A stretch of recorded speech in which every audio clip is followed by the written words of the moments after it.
오늘은 우리가 하박국 5번째 시간으로 하나님 앞에서 잠잠할지니라 라는 제목으로 같이 말씀을 나누도록 하겠습니다.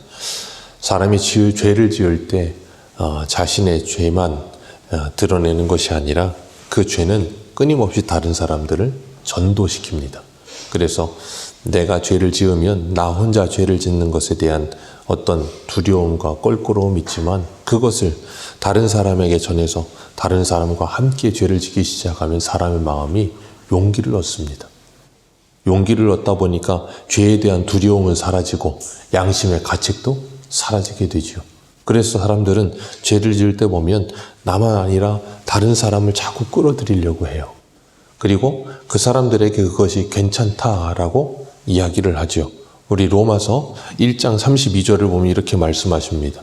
그들이 이 같은 일을 행하는 자는 사형에 해당한다고 하나님께서 정하심을 알고도 자기들만 행하는 뿐 아니라 또한 그런 일을 행하는 자를 옳다 하느니라. 분명히 하나님께서 그것은 사형이다, 그것은 사망이다 라고 말씀하시는데도 불구하고 자기만 행할 뿐 아니라 다른 사람들에게도 그것을 행하는 것이 옳다라고 말한다는 거예요. 그게 아담과 하와의 후손들의 모습이에요. 에덴 동산에서 사단의 꾀임을 받아서 하와가 선악과를 먹고 나서 한 일이 뭐예요? 자기만 먹는 게 아닙니다. 자기 남편 아담에게 그걸 줬어요. 그래서 아담까지 그 선악과를 먹게 만드는 거예요. 그게 죄의 습성이에요. 그래서 나만 아니라 다른 사람을 죄에 자꾸 끌어들여요. 그래서 공범을 만들죠. 오늘 본문 15절을 보면 바벨론이 그렇습니다. 이웃에게 술을 마시게 하되 라고 말을 합니다. 이웃에게 술을 마시게 하되 분노를 더하여 그에게 취하게 하고. 우리나라도 술 문화가 참 이상해요. 자기만 먹는 게 아니라 술자리에 앉아있는 사람들을 다 술을 권합니다. 그리고 술을 마시지 않으면 마실 때까지 권합니다. 그래서 결국에는 그 사람 입에 술잔을 대게 만들어요. 그래야 직선이 풀리는 사람들이 있어요. 참 괴팍한 성격이죠. 그런데 여기 보면 15절에 그렇게 말하고 있어요. 이웃에게 술을 마시게 하되 자기의 분노를 더하여 그에게 취하게 하고. 안 마신다 그러면 나중에 화를 냅니다. 참 이상하죠. 그러면서 그의 하체를 드러내려 하는 자는 그렇게 말하고 있어요. 이건 뭐 성적인 표현이긴 하지만 어찌됐든 간에 술을 먹고 노아처럼 아예 벌게 벗고 그냥 모든 수치를 다 드러내고 있는 거예요. 그런 모습처럼 자기만 그러는 게 아니라 다른 사람도 그런 술에 쩌들어 있게 만든다는 거예요. 이건 알코올만을 말하는 게 아니죠. 이 세상의 모든 쾌락과 향락, 그 모든 것을 다 포함하고 있는 거예요.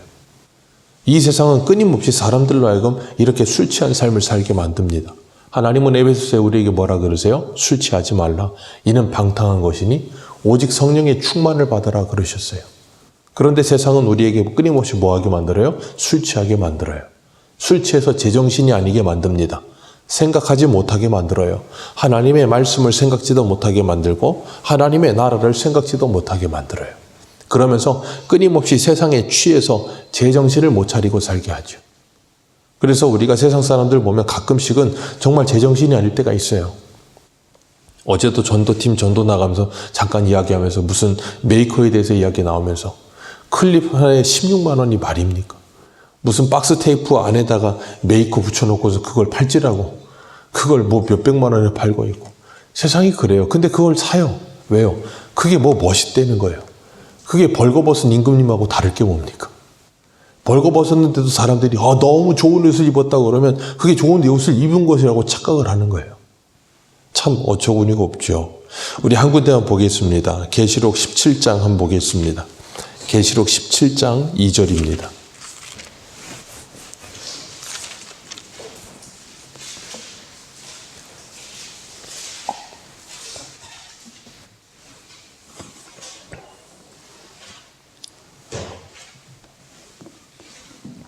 계시록 17장 2절 같이 한번 1절과 2절을 같이 읽습니다. 시작.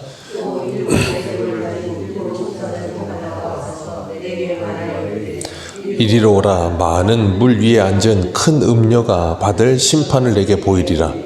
땅의 임금들도 저와 더불어 음행을 행하고 땅에 사는 자들도 그 음행의 포도주로 취하였다 하고 곧 성령으로 나를 데리고 광야로 가니라. 내가 보니 여자가 붉은 빛 짐승을 탔는데 그 짐승의 몸에 하나님을 모독하는 이름들이 가득하고 7머리와 10뿔이 있으며. 아멘. 그 잔을 들고 있는데 거기에는 온갖 가증하고 음행에 더러운 것들이 가득한 잔을 들고 있다 그랬어요. 그리고 5절에 보면 이름이 뭐래요? 그 이마에 이름을 기록되었으며 비밀이라 큰 바벨론이라 땅의 음녀들과 가증한 것들의 어미라 라고 이야기합니다. 그리고 18장도 한번 보겠습니다. 18장 2절, 계시록 18장 2절입니다. 같이 2절 3절 2절 읽습니다. 시작.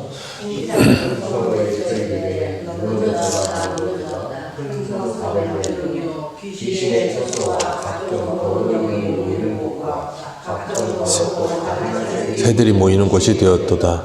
그 음행의 진노의 포도주로 말미암아 만국이 무너졌으며 또 땅의 왕들이 그와 더불어 음행하였으며 땅의 상인들도 그의 사치의 세력으로 치부하였도다. 아멘. 여기 보면 이 큰 금녀를 뭐라 그랬어요? 바벨론이라 그렇게 이야기했습니다. 이 당시에 바벨론은 로마를 지칭하는 거였거든요. 그래서 사도 베드로도 자기 영적 아들 마가에게 그 로마에 있는 이라고 말하지 않고 바벨론에 있는 교회들에게 라는 표현을 쓰면서 안부를 묻게 합니다. 그러니까 이 바벨론은 이 당시 하박국 당시의 바벨론도 바벨론이지만 이 오고 오는 세대 속에서 하나님을 대적하여 일어나는 모든 세상을 바벨론으로 지칭하는 겁니다. 그런데 그들은 뭐 한다고요? 술에 쪄들어 있습니다. 그리고 온갖 음행으로 더러워져 있습니다. 그리고 그것을 자신들만 행하는 것이 아니라 다른 사람들도 그렇게 만들어버리는 거예요. 그러면서 온갖 죄를 저지르게 합니다. 우리나라에도 보면 범죄율이 높은 이유 중에 하나가 술 때문이에요. 아마 우리나라에 술이 완전히 싹 사라져버리면 범죄율이 지금 있는 것에 한 7, 80% 이상은 줄지 않을까 싶어요. 운전부터 해서 모든 범죄들이 다 술과 연결되어 있거든요.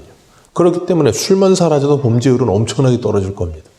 그런데 사람들은 그 술 때문에 모든 일들이 망가지게 돼요. 그래서 16절을 오늘 본문에 보면 내게 영광이 아니요 수치가 가득할 것이다 그렇게 말씀하십니다.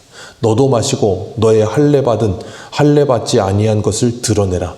여호와의 오른손의 잔이 내게로 돌아올 것이라. 더러운 욕이 내 영광을 가리리라 라고 말씀하십니다. 사람이 술 마시면 쓸데없는 술기운이라는 게 생깁니다. 그러면 객기가 생기죠. 이게 참 이상해요. 그러면서 있지도 않은 술 기운에 그 술의 힘으로 무엇인가를 자꾸 하게 되는 거예요. 그게 바벨론이라는 거예요. 그리고 그 바벨론을 동경하는 사람들이 있다는 거예요. 사람들은 내게 영광이 아니요 수치가 그랬습니다. 뭐가요? 술이 내게 영광이 아니요 수치가 될 것이다 그랬어요. 근데 우리나라 사람들은 이 술 문화가 술을 많이 먹는 걸 자랑으로 여겨요. 참 되게 이상하죠. 술을 많이 먹는 게 자랑인 세상. 술 많이 먹는 게 무슨 자랑입니까? 근데 그걸 자랑으로 해요. 그러면서 많이 먹고 빨리 먹고 얼마나 먹느냐 그런 걸로 무슨 자랑을 하고 그걸 영광처럼 여겨요. 근데 그게 영광이 아니고 수치가 될 것이라는 거예요. 이 세상의 알코올뿐 아니라 이 세상의 것들로 취해 있는 사람들도 마찬가지예요.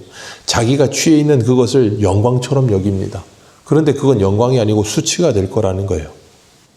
그러면서 계시록 14장 10절은 이렇게 말합니다. 그도 하나님의 진노의 포도주를 마시리니 그렇게 표현을 하세요. 여기 보면 여호와의 오른손에 잔이 되기로 돌아올 것이라. 그러니 이 진노의 포도주 모든 음행들 그 모든 것들이 하나님의 심판인데 그 심판을 인간이 스스로 뭐 한다고요? 자초하고 있는 거예요. 자기 스스로가 하나님이 억지로 마시게 하는 게 아니라 자기 스스로가 그걸 자원해서 마시고 있는 겁니다. 17절 한번 같이 읽겠습니다. 17절입니다. 시작. 이는 내가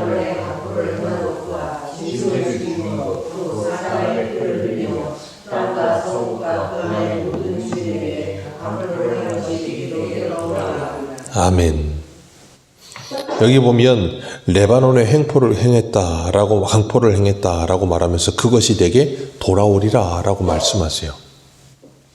이 바벨론이 레바논에 어떤 횡포를 했는가 하면 그곳에 길을 만드는 거예요. 레바논에 강제로. 그러면서 자기들이 어떤 나라가 공격하면 그 길을 통해서 너희들을 도와주기 위해서 길을 만든다 그러면서 강제로 길을 만들고 레바논 사람들을 괴롭게 만들고 힘들게 하는 일이 있는데 이사야 보면 이사야 14장 8절에 이렇게 말씀하세요. 향나무와 레바논의 백향목도 너로 말미암아 기뻐하여 이르기를 내가 넘어져 있은즉 올라와서 우리를 베어버릴 자 없다 하였도다. 네가 바벨론이 넘어져 있으니 더 이상 우리를 괴롭게 할 사람이 없을 거라는 거예요. 바벨론이 얼마나 그들을 괴롭게 했던지 그렇게 이야기하는데 중요한 건 16절에도 말하는 것처럼 오른손의 잔이 내게 돌아올 것이라 그러는 것처럼 17절에도 내게로 돌아오리라 하시면서 그리고 하나님께서 뭐라고 말씀하세요? 끊임없이 바벨론이 행하는 그 모든 일들 너에게 돌아올 것이다. 세상 사람들이 흔히 그런 말하죠. 뿌린 대로 거둔다. 바벨론이 뿌린 대로 거두게 될 것이다 라고 하나님 말씀하시는 거예요. 그 주변의 사람들에게 행하는 그대로 너에게 돌아올 것이라는 거예요. 그래서 잠언 17장 9절을 보면 이렇게 말씀하세요. 허물을 덮어주는 자는 사랑을 구하는 자요 그것을 거듭 말하는 자는 친한 벗을 이간하는 자니라. 덮어주는 사람, 그것을 사랑을 구하는 것이고 끊임없이 드러내는 사람, 이간하는 것이다. 우리가 잘 알다시피 술을 먹고 그 하체를 드러낸다고 말할 때 노아도 술 먹고 넘어져서 그냥 집안에서 벌거벗고 있었어요. 그런데 그것을 본 함이 뭐 합니까? 나와서 모든 것을 떠들고 다니잖아요. 아버지의 하체를 그 허물을 덮어주는 게 아니라 여기저기 떠들면서 그걸 떠들기만 합니까? 온갖 이야기를 더 붙여서 그런 말들을 하지요. 아버지의 수치를 드러낸 그는 어떻게 됩니까? 노아가 그를 저주하잖아요. 참 안타까운 모습이에요. 그게 바벨론의 모습이라는 거예요. 이 세상의 사람들의 모습도 마찬가지입니다. 다른 사람들의 연약함을 덮어주는 게 아니라 그것을 자꾸 들춰내는 거예요. 근데 하나님은 그것을 덮으라 그러세요. 왜요? 주님이 우리를 덮어주셨거든요.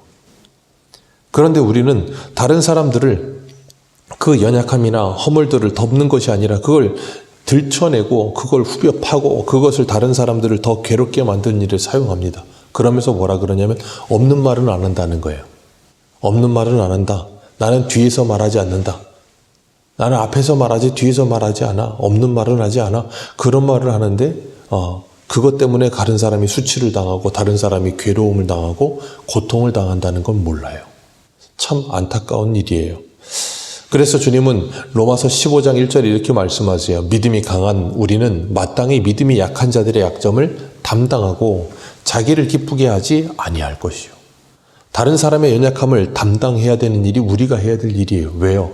주님께서 우리를 담당해 주셨거든요. 그렇기 때문에 우리가 정말 하나님의 은혜를 받은 사람들이라면 이런 바벨론과 같은 삶을 살지 않고 거기서 돌이켜야 된다는 거예요. 주님은 갈라디아서에 분명히 말씀하십니다. 뭘 심든지 그대로 거둘 것이다. 육체를 심는 자 사망을 거둘 것이고 성령을 심는 자 영생을 거둘 것이라고 분명히 말씀하세요. 오늘 18절 같이 읽겠습니다. 18절입니다. 시작. 새긴 우상은 그 새겨 만든 자에게 무엇이 유익하겠느냐? 부어 만든 우상은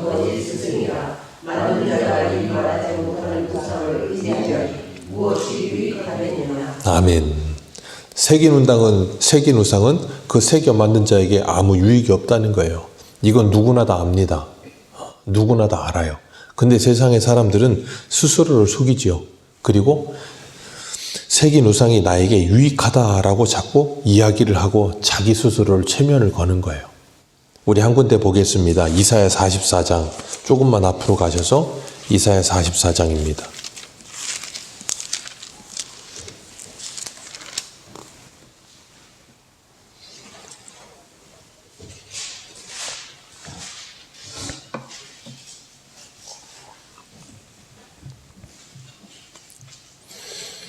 이사야 44장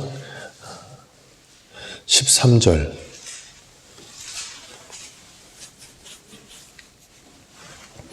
이사야 44장 13절입니다.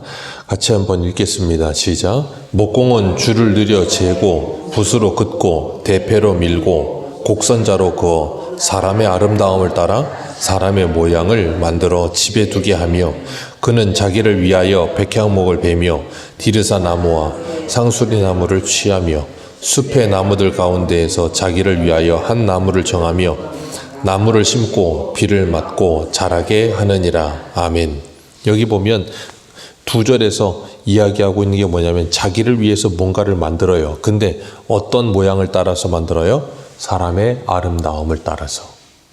사람의 아름다움의 모양을 따라서 뭘 만들어요? 우상을 만듭니다. 그 우상이 누구를 위한 거라고요? 자기를 위하여. 그래서 십계명 2계명에도 뭐라 그래요? 너는 너를 위하여 새긴 우상을 만들지 말며. 사람이 우상을 만드는 이유는 딱 하나입니다. 나 자신의 욕망 때문이에요. 그래서 골로새서 3장을 보면 탐심은 곧 우상 숭배라 그렇게 말씀하고 있어요. 사람의 탐심 때문에 우상이 만들어지는 거예요. 그러니까 나무를 가지고 사람이 우상을 만드는데 여기 참 비유를 잘했어요. 15절 같이 읽습니다. 시작. 이 나무는 사람이 땔감을 삼는 것이거늘 그가 그것을 가지고 자기 몸을 덮게도 하고 불을 피워 떡을 굽기도 하고 신상을 만들어 경배하며 우상을 만들고 그 앞에 엎드리기도 하는구나. 아멘. 나무를 가져다가 그걸 땔감으로 씁니다. 그리고 음식도 만듭니다. 그리고 그 나머지로 뭐를 만들어요? 우상을 만들어요. 그러니 참 재밌는 건 땔감으로 쓸 때는 그냥 땔감인데 그 땔감을 조각하고 나면 그게 우상이 된다는 거예요. 아니 그걸 조각해서 우상을 만드나 아니면 땔감이 나무나 똑같은 나무 아닙니까? 그런데 조각한 우상에게는 신이라고 절을 하고 땔감은 그냥 아무렇지도 않게 땔감으로 쓰는 거예요. 돌을 깎아서 사람의 형상을 만들어서 그걸 신이라고 만들면 그건 신이 돼버리고 길거리에 널브러져 있는 돌은 아무것도 아닌 돌이라는 거예요. 그러니 스스로가 자기가 스스로 의미를 부여해서 그걸 신이라고 말을 하고 거기에 엎드려 절을 하고 있는 거예요. 그래서 여기 보면 그 밑에 보십시오. 18절 같이 보겠습니다. 44장 18절. 17절부터 읽겠습니다. 시작. 그 나머지로 신상 곧 자기 우상을 만들고 그 앞에 엎드려 이르기를 그것에게 기도하여 이르기를 너는 나의 신이니 나를 구원하라 하는도다. 그들이 알지도 못하고 깨닫지도 못함은 그들의 눈이 가려져 보지 못하며 그들의 마음이 어두워져서 깨닫지 못함이라. 마음에 생각도 없고 지식도 없고 총명도 없으므로 내가 그것을 절반은 불사르고 또한 그 숯불 위에 떡도 굽고 고기도 구워 먹었거늘 내가 어찌 그 나머지로 가증한 물건을 만들겠으며 내가 어찌 그 나무토막 앞에서 굴복하여 가라지 아니하니. 아멘. 이게 우상이라는 거예요. 그런데 사람들은 이렇다는 걸 이미 알아요. 왜 모르겠습니까? 우상을 깎아 만드는 거 하늘에서 갑자기 우상이 뚝 떨어지겠습니까? 우상을 사람이 만들지요. 근데 사람이 만들었는데 그것이 신이래요. 이 얼마나 어처구니 없는 개그입니까? 그런데 사람들은 그렇게 살아가는 거예요. 그러니까 오늘 본문에 하박국이 뭐라 그래요? 나무에게 깨라 말하며 돌에게 일어나라. 아니 나무를 아무리 깨우고 돌을 일어나란다고 일어나겠습니까? 그런데 거기다가 사람은 끊임없이 계속해서 절을 한다는 거예요. 그러니까 별똥별 떨어지는 사람들은 뭐라 그래요? 소원 빈다. 학천마를 재우면 무슨 소원이 이루어진다. 그럼 무슨 말도 안 되는 걸 만들어 놓고 그걸 하고 있는 거예요. 그거 학종이 파는 사람들이 만들었겠죠. 학천마리 잡으면 된다고. 1000개 팔 수 있으니까. 사람들은 끊임없이 그런 걸 자꾸 만들어내요. 그래서 이사야 42장 17절은 이렇게 말합니다. 조각한 우상을 의지하여 부어 만든 우상을 향하여 너희는 우리의 신이라 하는 자는 물리침을 받아 크게 수치를 당하리라.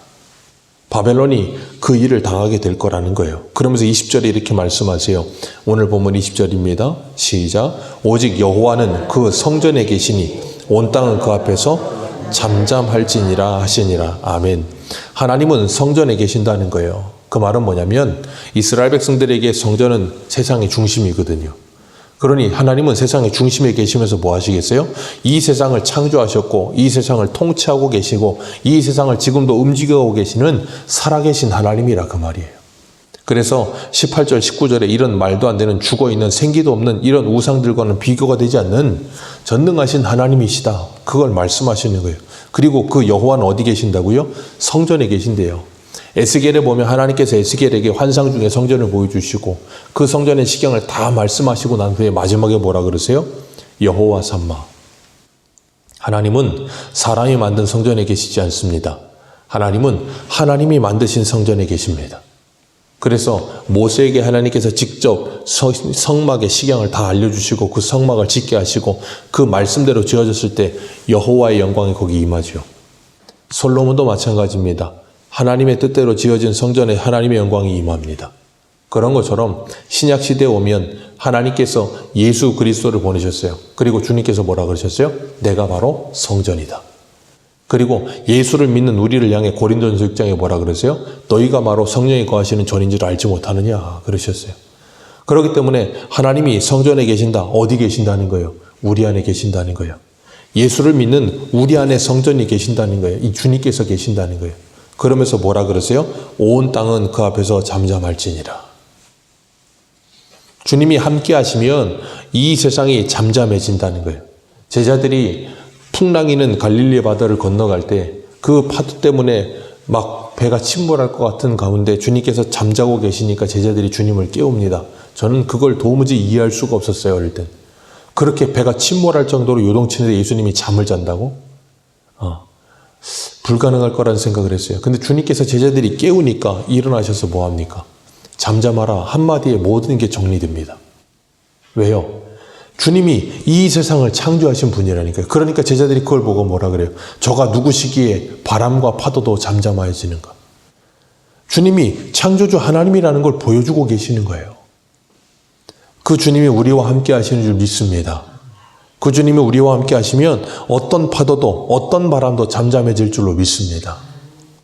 그렇기 때문에 우리가 이 땅을 살아가면서 수많은 세상의 파도와 세상에 무슨 파도와 바람이 불어온다 할지라도 그 앞에 두렵지 않을 수 있는 이유는 하나님이 우리와 함께 하시기 때문이에요. 그래서 주님 뭐라 그러세요? 걱정하지 말고 염려하지 말라는 거예요. 왜요? 주님이 세상을 이기셨대요. 그리고 그 주님이 우리와 함께 하시겠대요. 그리고 주님의 평안을 우리에게 주시겠대요. 우리가 그것이 정말로 믿어지고 내 안에 주님의 평안이 임하면, 그래서 이사야에 말씀하시는 것처럼 내가 불 가운데 지날 때, 물 가운데 지날 때 내가 너와 그곳에서 함께 하리라.